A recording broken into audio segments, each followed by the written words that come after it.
সুপ্রিয় দর্শক শ্রোতা, একটি বিষয় আপনাদের সামনে উন্মোচন করার জন্যই উপস্থিত হয়েছি। ভালো লাগলে সাবস্ক্রাইব করে উৎসাহিত করবেন পরবর্তী ভিডিওর জন্য। অধরাকে ধরা কি সহজকরণ? অধরাকে ধরা এই কথাটি শুনতে সহজ, কিন্তু এর ভিতরে লুকিয়ে আছে মানুষের জীবনে সবচেয়ে কঠিন সাধনা। যা ধরা যায় তা সম্পদ, পদ, ক্ষমতা, কিন্তু যা ধরা যায় না সত্য, সময়, আত্মা, মালিক। বাঙালিয়ানা আধ্যাত্মিক দর্শন বলে অধরা কোনো বস্তু নয়, অধরা এক অবস্থা। অহংকারে ভরা হাতে অধরা ধরা পড়ে না, লোভে ভেজা চোখে অধরা দেখা যায় না। আমরা সবাই অধরা ধরতে চাই। ভালোবাসা চাই নিয়ন্ত্রণে, সুখ চাই স্থায়ী করে, মানুষ চাই নিজের মতো করে। কিন্তু অধরা তখনই সরে যায় যখন তুমি তাকে দখল করতে চাও। বাঙালিয়ানায় বলা হয় ধরা মানে আটকে রাখা নয়, ধরা মানে গ্রহণ করা। যে সত্যকে ধরতে চায় সে আগে নিজেকে ছাড়ে, যে মালিককে পেতে চায় সে আগে নিজের অহংকার ভাঙে।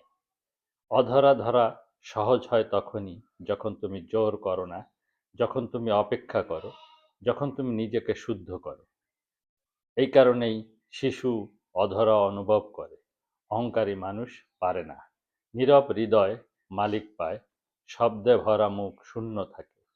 মনে রেখো, অধরা ধরা যায় না শক্তিতে, অধরা ধরা পড়ে সমর্পণে।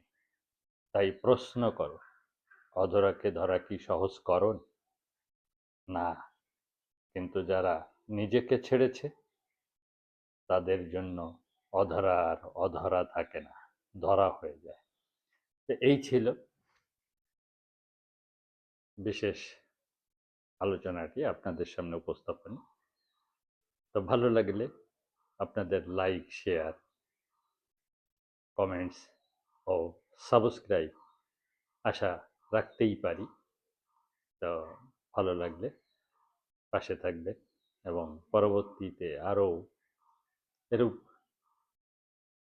বিষয়গুলো আপনাদের সামনে তুলে ধরার উৎসাহ প্রদান করবেন। আপনাদের উৎসাহী আমার আগামী পথ চলা।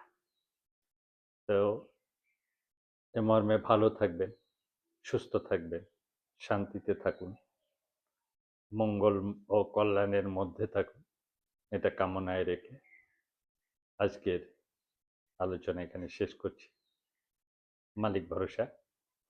জয় জয় মালিক।